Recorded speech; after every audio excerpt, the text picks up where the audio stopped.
수능에 잘 나오는 사자성어를 재미있게 정리해보는 시간. 안녕하세요. 저는 사자성어 읽어주는 남자 유정현 쌤입니다.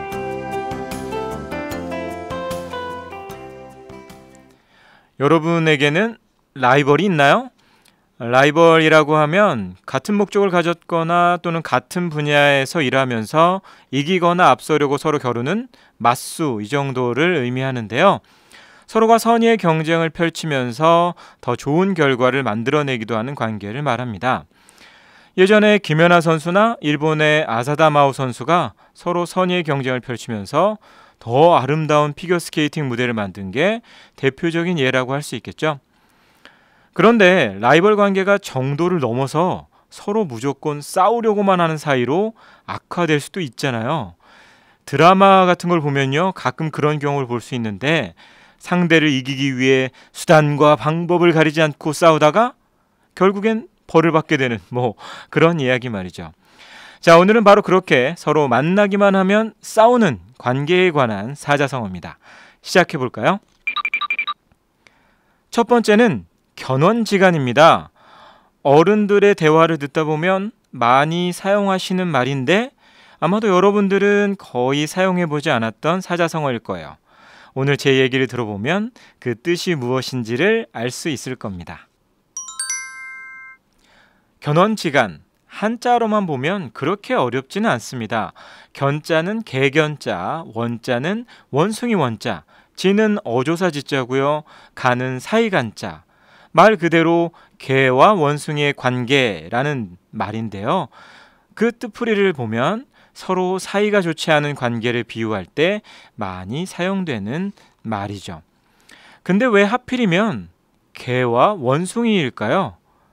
개와 원숭이는 애초부터 만날 일이 별로 없지 않을까요? 왜냐하면 개는 주로 사람이 기르는 동물이고 원숭이는 말 그대로 야생인 경우가 많으니까요. 오히려 우리는 집에서 기르는 개와 고양이가 많이 싸우는 경우를 볼 수 있잖아요. 그렇다면 오히려 견묘지간이라는 말이 맞을 것 같기도 한데 말이죠.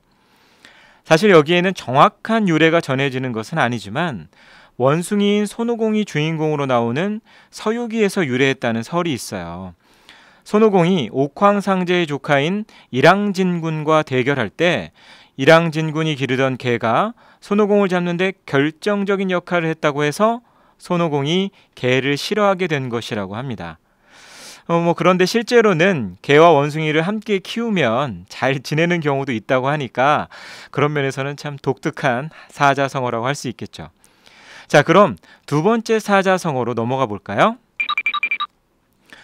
오늘의 두 번째 사자성어는 빙탄지간입니다. 아까는 동물의 사이에 빗댄 것이라면 이번에는 사물의 관계에 빗댄 것이라고 할 수 있겠어요. 어느 것이든 안 좋은 사이를 나타낸다는 점에서는 공통적이라고 볼 수 있고요. 그 뜻풀이를 한번 볼까요? 빙탄지간 할 때 빙은요, 얼음 빙자입니다. 그래서 팥빙수 할 때 그 빙자고요. 탄은 우리가 연탄 할 때도 쓰죠. 숫탄자입니다. 지자는 똑같이 어조사 지자, 간자도 사이 간자입니다. 이 말도 얼음과 숯의 그런 사이 관계를 얘기하는 건데 그 뜻을 보면 서로 화합할 수 없는 사이 또는 서로 어긋나 맞지 않는 반대인 경우 사이, 그런 것을 의미합니다. 그런데 이건 역시 우리가 일반적으로 사용하는 비유는 아니죠. 오히려 우리는 이렇게 어울릴 수 없는 관계를 얘기할 때 물과 기름에 비유하잖아요. 그죠? 해보신 분은 알겠지만 물과 기름은 아무리 섞으려 해도 잘 안 섞이잖아요. 사자성어에 나온 얼음과 숯도 사실 그 성질을 생각해 보면요, 얼음은 물이 언 것이고 숯은 불을 피우는 재료니까 이 둘 역시 전혀 어울릴 수 없는 사이라고 할 수 있겠네요. 이와 연관한 말들을 더 생각해 보면요, 여러분 상극이란 말 들어보셨죠? 둘 사이에 마음이 서로 맞지 않아서 항상 충돌한다는 뜻이에요. 그래서 보통 역학에서는 수화상극, 수, 물은 화, 불을 끄는 성질이 있으므로 상극관계라고 하는 거거든요. 이런 상극의 관계가 오래 지속이 된다면 정말 말 그대로 원수 같은 사이가 되겠죠. 그럼 같은 하늘 아래 함께 있을 수 없는 그야말로 둘 중에 하나가 없어져야 평화가 찾아오는 사이, 그런 사이를 비유적으로는 불구대천의 원수라고도 합니다. 가급적이면 그런 사이가 되면 안 되겠죠. 자, 그럼 사례 한번 적용해 볼까요? 오늘은 작자미상의 고전 소설 유충렬전의 이야기를 잠깐 해볼까요? 유충렬전은 악인인 정한담과 선인인 유충렬의 대립 구조로 이루어져 있어요. 유충렬이 어렸을 때 유충렬의 아버지인 유심을 정한담이 모함하여 유배를 보내고, 정한담은 그것도 모자라 유충렬과 충렬의 어머니까지도 살해하려고 하지만 실패합니다. 그런 점에서 보면 유충렬과 정한담의 사이를 원수지간이라고 할 수 있겠죠? 그럼 다음과 같이 정리해 볼 수 있겠네요. 유충렬에게 정한담은 불구대천의 원수라고 할 수 있으며, 그 둘의 사이를 일컬어 견원지간 또는 빙탄지간이라 할 수 있다, 이렇게 말이죠. 자, 이제 그러면 기억하라 쏙쏙 시간으로 넘어가 봅시다.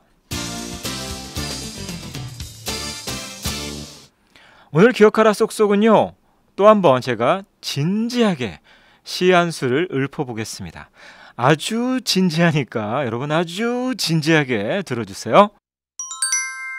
검은 그림자 내 안에 깨어나, 널 보는 두 눈에 불꽃이 튄다. 그녀 곁에서 모두 다 물러나 이젠 조금씩 사나워진다. 나 으르렁 으르렁 으르렁대, 나 으르렁 으르렁 으르렁대, 나 으르렁 으르렁 으르렁대, 너 물러서지 않으면 다쳐도 몰라. 너무나 진지하죠? 여러분, 엑소의 으르렁이라는 노래 일부인데요. 한 여자를 사이에 둔 두 남자의 으르렁거림, 만나기만 하면 으르렁거리는 그야말로 견원지간이나 빙탄지간이 될 수 있는 상황이라고 할 수 있겠네요. 살다 보면 이렇게 누군가와 싸울 수도 있는데요, 그때그때 풀지 않으면 돌이킬 수 없을 정도로 멀어질 수도 있으니까 오해는 바로바로 풀어버리세요. 알겠죠? 자, 오늘의 사자성어는 여기까지였습니다. 다음 시간에 만나요. 뿌잉뿌잉.